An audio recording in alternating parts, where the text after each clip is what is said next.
Hello, and welcome to the Players Club and Spa for Grilling Tips with Chef Dan.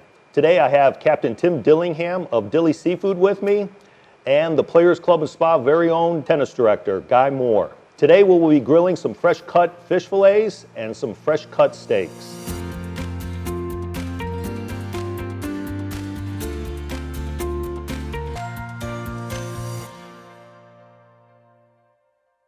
Today we'll be filleting up some hog snapper. One is a male species, which is this one where you can see the lighter colorations, the big bar on the head, and kind of more of a sloped nose.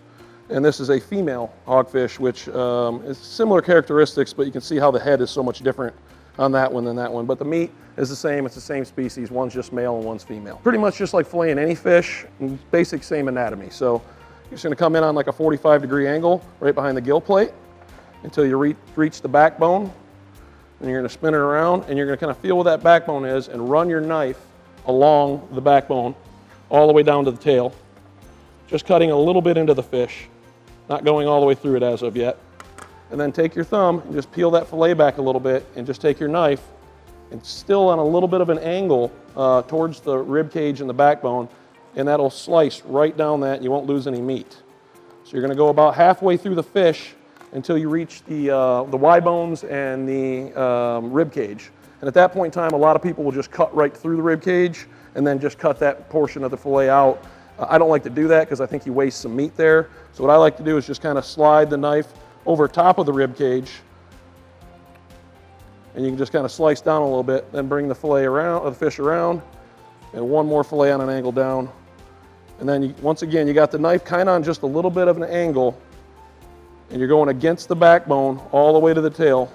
Some people will cut that all the way off, and you can, but I kind of like to leave that on, and I flip the fillet over so I have something to grab a hold of to take the skin off at this point in time.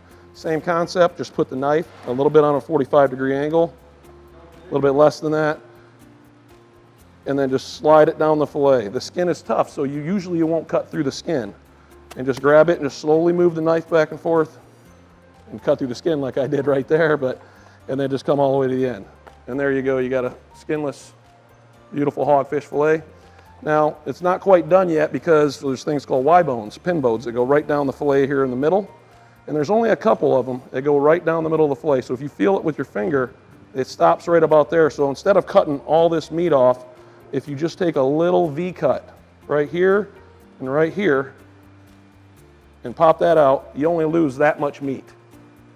And then you see, once again, if you would have taken the rib cage out and took the Y bones out, you would have lost all that meat right there. Where most people just cut it right here and they just take that whole top half right there. Right here, you still get a couple more ounces of meat off the fish, and you're using the majority of the fish. So we're gonna take this beautiful fillet right now, and we're gonna hand it off to Chef Dan to make it taste wonderful for you guys, or eat it as a sushi. It's very good as sushi as well. So this is the hog snapper. We catch it ourselves. I own 2 boats, and then we also have 2 other spear teams. The hogfish we get on a pretty regular basis. We get those mainly by spearing.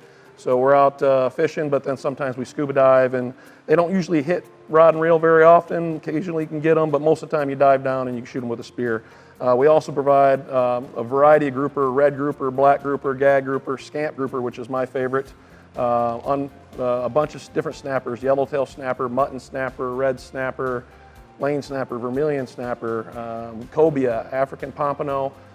Just all the species that we have here in the Gulf of Mexico that are all delicious, all have their own flavor, and Chef Dan takes a variety of it so that everybody gets different things every week. You may have seen some of the pictures Captain and I took this past season, especially the 80-pound black grouper. I want to thank you very much for providing us that fresh fish this past season. I love bringing the cartoon characters for you. Perfect. Here we have the fresh hogfish fillet that Captain Dilly just prepared for us. Very simple presentation right off the grill. I'm going to put some extra virgin olive oil over the fillet, and I'm going to season the fillet. I'm then going to put the fillet on the grill and get these wonderful grill marks. It goes directly on the grill over the hottest portion of the grill, so you get those wonderful grill marks. Then you want to remove the fish fillet, and it goes right on a metal sizzle plate. Now we have Guy Moore, Director of Tennis here at the Players Club and Spa. Guy, how are you today? Good. How you doing, Chef? I'm good. Guy, what's your favorite steak? My favorite steak is 100% a ribeye. A ribeye, beautiful. We have a wonderful ribeye right here. The one thing that I wanted to talk about today before we get started is how to clean and season your grill. So with that. When you use the grill brush, always make sure that the grill brush goes away from you. You don't want any of those particles coming back and possibly burning you. Now that our grill grates have been brushed with our grill brush, we want to take a side towel that's soaked in some water and just clean your grill. What does that do? Well, that'll take any particles that were left on your grill grates after the grill brush, Gotcha. especially those little metal pieces. You certainly don't want that in your food product. Correct. Next, we're going to season the grill, and we have our side towel, and it's been soaking in a salad oil. Don't use a very expensive oil here, and again, go away in the direction away from your body. Now that we've seasoned the grill, we'll allow the grill to heat up a little bit. How long do you allow it to heat up? What you want to do, for example, you can see right here how it's starting to get white in color, Right. and that shows that that's the hot spot on the grill. If you want to just grill mark your product, I would suggest doing that. If you're going to grill mark and slightly cook it, I would do it in a area that's not as hot as that. We have your wonderful cut ribeye here. We're going to put a little steak seasoning on that and a little salt and pepper. What's in the steak seasoning?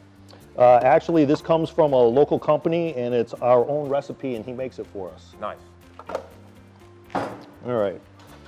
If you've ever wondered how to get those restaurant quality grill marks on your steak, here's how to go about doing it. If you make sure that the tip of your tongs are in the 10 o'clock position when you put your product on the grill, you want to make sure that your product hits all the grill grates. Does it matter which side you put on first? It does not. You bring up a very good point, Guy. When Captain Dilly was filleting the hogfish, you don't want the skin side to be your presentation side for your entree. In this case, both sides of the fillet or the steak are the same. And all we want to do is make sure that we have the tips of our tongs in the 10 o'clock position, and then we're going to move the steak and the tips of the tong to the 2 o'clock position. And you leave it on each side based on how well done you want it Right. or less done? Right, so as I was saying earlier, if you wanted something, maybe a thicker cut, you want to get those grill marks on the hot spot of your grill and then move it to an area of the grill that's not as hot. This steak is probably 3/4 of an inch, so getting good grill marks on both sides will probably cook this steak perfectly medium rare. So you don't ever leave it on the hottest part of the grill? No, not unless you want to char the outside. Now we're going to take the tongs that are in the 2 o'clock, facing the 2 o'clock position, and we're going to flip our steak. And now you can see Nice. how you get those beautiful diamond marks on your steak. Well, what do you think so far, Guy? I think I need to try, Chef. All right, very good. So if you were to take the tip of the tong and face it in the 10 o'clock position, now move your tongs to the 2 o'clock position. There you go, perfect. Making sure that all the meat touches your grill grates. How do you like your steak cooked? Medium rare. Perfect. Well, Guy, you think you're at the preferred temperature? I believe so, Chef. It looks good. All right, why don't you go ahead and turn your ribeye over and let's see how you did on the grill marks. Wonderful. So now Great. all you have to do is remember to keep your tongs at the 10 o'clock and the 2 o'clock position. Sounds good, Chef. That came out awesome. All right, perfect, man. I think you're right there at the preferred temperature of medium rare.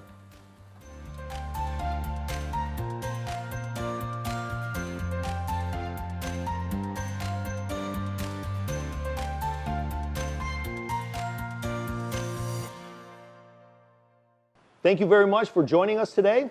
I hope the Chef Dan's cooking tips were very helpful. Please look for our flyers coming out every week describing our Florida pink shrimp, our fresh cut steaks, and our fresh fish fillets. Guy Moore, I want to thank you for being with us today. Thank you, Chef. Captain Dilly, as always, thank you very much for your fresh fish product. Captain, let me take that fish home with me. Here you go, bud. Make those grill marks. How do you like that? Is that good? You like that, I Daddy? like that. That was good, Cap, right?